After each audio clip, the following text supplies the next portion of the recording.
नमस्कार दोस्तों, आप देख रहे हैं यूथ एजेंडा। मैं पंकज राज। अभी मैं हूं आपको पटना हाई कोर्ट के थोड़ी दूरी पे, और हमारे समक्ष आज जुड़े हैं इंटरव्यू देने के लिए, जिनका नाम है बीजेपी के पूर्व प्रवक्ता विनोद शर्मा जी। आइए उनसे जानते हैं कि मुख्यतः क्या कारण हुआ कि ये बीजेपी प्रवक्ता पद से इस्तीफा दिए हैं। आइए उनसे बात करते हैं। क्या करेंगे? देखिए, निश्चित रूप से काफ़ी दुखद है मणिपुर की जो घटना हो रही है लगातार, और अभी भी पूरा देश इस पर आवाज़ उठा रहा है। हर लोग इस पर चिंतित हैं कि आखिर प्रधानमंत्री जी की क्या मजबूरी है कि इस पर नहीं बोल रहे हैं, संसद में नहीं जवाब दे रहे हैं, न वहाँ के मुख्यमंत्री पर कार्रवाई कर रहे हैं। हमारे आदरणीय कोर्ट को इस पर आना पड़ रहा है। कभी कभी इस तरह की वाक़यात होते हैं कि कोर्ट को डायरेक्ट आना पड़ता है। कोर्ट ने डायरेक्ट संज्ञान लिया और कहा कि हम कार्रवाई करेंगे। प्रधानमंत्री जी अगर नहीं आपके ताकत है तो हम करके दिखाएंगे। उसके बाद भी प्रधानमंत्री जी तैयार नहीं हो रहे हैं। क्यों बचा रहे हैं वो वहाँ के मुख्यमंत्री को? तो कहीं न कहीं से स्पष्ट हो रहा है कि प्रधानमंत्री जानबूझकर देश में इस तरह की अव्यवस्था फैलाना चाहते हैं, इस तरह का घटना करवाना चाहते हैं और देश को जलाना चाहते हैं। सर, भारतीय जनता पार्टी के जो प्रवक्ता हैं अरविंद सिंह, कहीं ना कहीं उनका इशारा सबों पर है, और उनका इशारा अगर देखा जाए तो वो आप पर भी कहते हैं कि जो लोग मणिपुर पर सवाल उठा रहे हैं वो बेगूसराय की घटना, बंगाल में की घटना या राजस्थान की जो लाल डायरी की घटना है उस पर वो लोग क्यों नहीं बोल रहे हैं? इससे उन्हें जवाब देना चाहिए। देखिए, इस तरह का सवाल कोई मैंने नशे में ही व्यक्ति कर सकता है, और वो व्यक्ति जिसकी चर्चा कर रहे हैं सारा दुनिया जानता था कि बोरिंग रोड चौराहे पर शराब के दुकान में काम करता था। प्रवक्ता बन जाने से क्या होगा? बहुत लोग प्रवक्ता बन जाते हैं, लेकिन सच्चाई है कि वही ज्ञान उस व्यक्ति को तो वही बात करेगा। पूरा विश्व में मणिपुर की घटना की चर्चा है। सुप्रीम कोर्ट के चीफ जस्टिस को सामने आना पड़ता है। इससे शर्मनाक बात क्या होगी? उनको कहना पड़ रहा है कि ऐसी घटना विश्व ने नहीं देखी कि हमारी माँ बहनों को नंगा करके उसके गुप्तांगों से खिलवाड़ करते हुए सड़कों पर लाया जाए।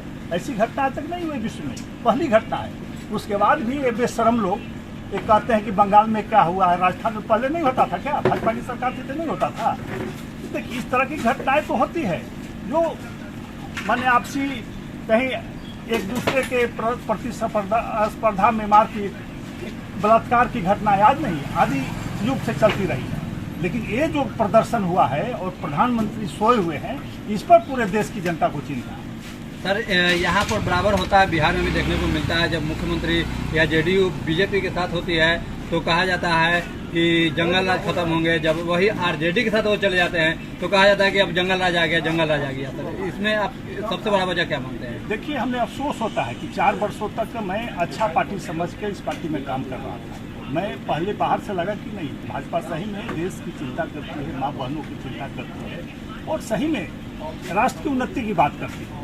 लेकिन हमने 4 वर्षों में जो अध्ययन किया, यह पार्टी पूरी तरह से माने झांसेबाज पार्टी है। झांसे देके लोगों को, भोले भाले लोगों को फंसाती है, उनका दुरुपयोग करती है। ये सत्ता सुख ये लोग प्राप्त करते हैं और पूरे देश को आग के हवाले करना चाहते हैं। एक कड़वा सत्य है कि आज भाजपा में जो भी हो रहा है पूरा देश देख रहा है कि ये लोग क्या कर रहे हैं। पूरे देश को जलाने का काम कर रहे हैं। प्रधानमंत्री से लेकर नीचे से ऊपर तक एक साजिश के तहत बिहार को बदनाम किया गया। जब भाजपा के साथ नीतीश जी होते हैं तो बहुत अच्छा। जब नीतीश जी ने जूते मार के पिछली बार इनको बर्खास्त कर दिया था, आज कीजिए, सारे मंत्रियों को डिप्टी सीएम तक जूते मार के बर्खास्त किया था। ऐसी घटना कभी नहीं हुई कि अपने सहयोगी दल के साथियों को बर्खास्त कर दे। लेकिन ये बेशर्म लोग फिर भी प्लेट लेके खड़ा थे भिखारी की तरह। जब नीतीश जी ने दोबारा कहा तो ये लोग फिर पैर पकड़ करके मंत्रिमंडल में शामिल हो गए और इनका गुणगान करने लगे। लालू जी को भी इसी तरह इन लोगों ने बदनाम किया। लालू जी ने क्या गुनाह किया था ये बतावें।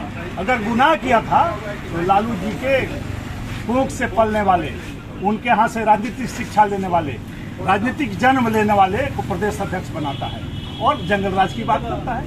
दर्जनों नेता वैसे राजद से जो निकाले गए हैं, फ्यूज बल्ब है, उनको झलकाता है। भाजपा के बहुत बड़े आदर्श पुरुष को मैंने अध्यक्ष बनाया, अध्यक्ष को इनको नेता बनाया, सांसद बनाया, मंत्री बनाया।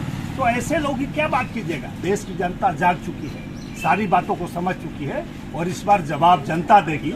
ये भ्रम न पाले कि इनका बंधुआ मजदूर जनता है, हिंदू मुस्लिम गाय गोबर एक करके कब तक अब राज करोगे?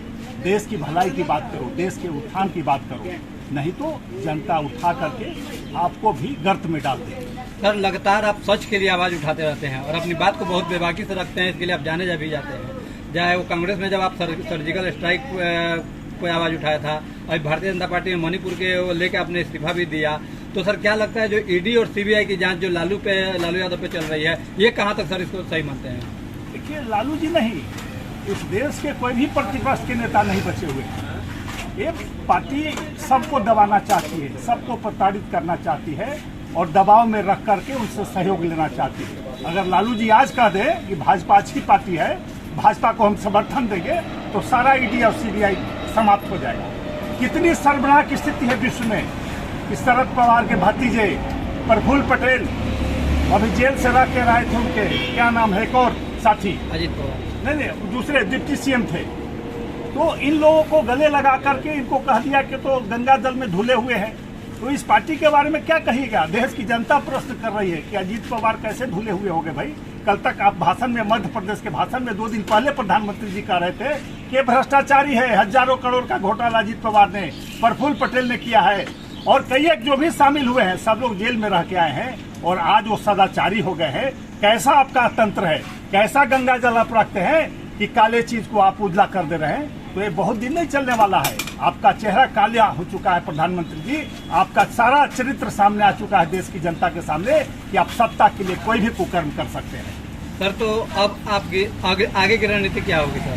देखिए, मैंने कहा कि सामाजिक कार्यों में मैं अभी लगातार काम कर रहा हूं और इस तरह के मुद्दे को आगे लाऊंगा, देश की जनता को जागरूक करूंगा और भ्रष्टाचार में जो खुद पूरी तरह से अकंठ डूबा हुआ है। कई एक राज्यों में क्या खेल हुआ, कांग्रेस जहां जहां जीती थी खरीद फरोख्त किया इस भाजपा की सरकार ने। ये 2 व्यक्ति प्रधानमंत्री और गृह मंत्री ने बन के राजस्थान को तोड़ने का काम किया, आपने कर्नाटक को तोड़ने का काम किया, मणिपुर गोवा को तोड़ने का काम किया था। आपका तो सुपड़ा साफ हो चुका है। दिल्ली में आप हवा में उड़ रहे हैं बार बार, बिहार में आपको हवा में उड़ाया जा रहा है।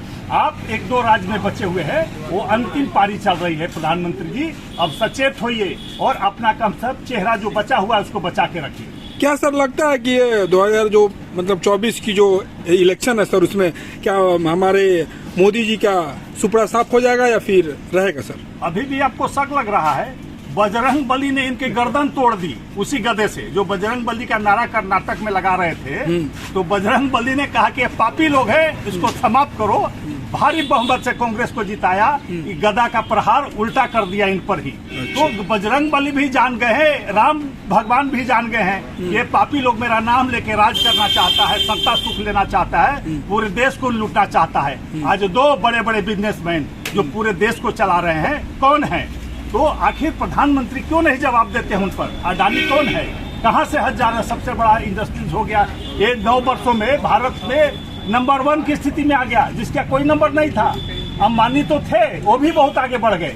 तो आज आप जो खेल कर रहे हैं, भारत की संपत्ति को उनके हाथों में सौंप रहे हैं और जनता को मूर्ख बना रहे हैं। जनता जाग चुकी है। किसान बिल वापस लेना पड़ा ना दबाव में, तो उसी तरह सारे चीज वापस करने पड़ेंगे आपको और सत्ता भी जनता को वापस करना पड़ेगा। सर ये आम जनता बोलती है कि बाबा बागेश्वर जो है वो बीजेपी के एजेंट है, क्या बात सही है सर? देखिए, धर्म गुरुओं का हम सम्मान करते हैं, लेकिन मैंने कई एक चैनलों पर बड़े बड़े धर्म गुरुओं को, जगत गुरुओं को देखा, कहीं न कहीं से वो किसी भी बहकावे में या प्रलोभन में आ गए हैं और कहीं न कहीं से गुणगान करने लगे हैं, क्योंकि हमारे श्रद्धे हैं, सारी जनता उनका श्रद्धा करती है। उनको बचना चाहिए, क्योंकि उन पर उंगली उठने लगा है। प्रेस के लोग, मीडिया के, जनता के लोग कहने लगे हैं कि आप इस तरह की बात क्यों कर रहे हैं, किसी का पक्ष क्यों ले रहे हैं। कोई भी शासक अच्छा हो, ठीक है, बड़ाई करेंगे, लेकिन उसके लिए प्रचार करना, उसकी बात करना, कहीं न कहीं से आप शामिल है। और जब आप कटघरे में जनता के शामिल हो जाएंगे, खड़े हो जाएंगे, तो आपका जो ये महिमा मंडन है वो समाप्त हो जाएगा। सर ये बताइए सर, राहुल गांधी की सदस्यता बहाल हो गई है, इस पे कुछ बोलना चाहते हैं? देखिए, इस पर तो पूरा देश बोल रहा है कि ये करारा तमाचा है आदरणीय प्रधानमंत्री जी और जो अहंकारी सत्ता में बैठे हुए गृह मंत्री जी, जिन्होंने दबाव देकर के जैसे भी कोर्ट में को जैसे भी मैनेज करके इस तरह का अपराध करवाया, सुप्रीम कोर्ट ने उसको नंगा करके खड़ा कर दिया, नीचे के कोर्ट को भी, कि तुमने अधिकतम सजा क्यों दी। कोई है इसका जवाब? कोई जवाब कोर्ट के पास नहीं था। अधिकतम सजा क्यों? ऐसा रेयरेस्ट केस में होता है। ऐसी गालियां प्रधानमंत्री जी ने देश के सारे नेताओं को दी है। डीएनए में कहा है कि दोष है आदरणीय मुख्यमंत्री बिहार को, जो गाली होता है दोगला, और जर्सी गाय, किसी को गूंगी गुड़िया, किसी को क्या नहीं कहा है। तो जब प्रधानमंत्री बच सकते हैं, उन पर केस भी नहीं दर्ज हो सकता, तो दूसरे को अधिकतम सजा आप क्यों दे सकते हैं। तो निश्चित रूप से देश की जनता की अदालत में सारी बातें आ गई हैं।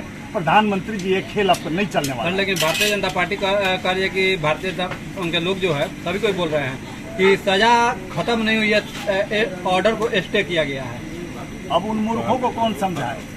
जब सदस्यता बहाल हो गई, जब सांसद बन के भाषण राहुल गांधी जी दे रहे हैं, तो सजा क्या समाप्त होती है। तो उनको कौन समझाए। जो आंख और कान के दोनों पूरी तरह से माने अंधे और बहरे हो चुके हैं, उनको कोई नहीं समझा सकता है, क्योंकि सत्ता में वो पागल हैं। वो समझ रहे हैं कि हम आजीवन सत्ता में बने रहने के लिए आए हैं। ऐसा हुआ है क्या? रावण का अहंकार उनके सर पर चढ़ा है, तो नाश भी रावण की तरह उनका बहुत जल्द होगा। सर एक और सवाल है सर कि बीजेपी के कुछ प्रवक्ता हैं जो बोलते हैं आपके बारे में, विनोद झा एक कठपुतली थे, मतलब उनका कोई अस्तित्व नहीं था, कि मतलब वो इसी तरह आते थे और जाते थे। भाई विनोद शर्मा की पहचान कोई भाजपा से नहीं थी।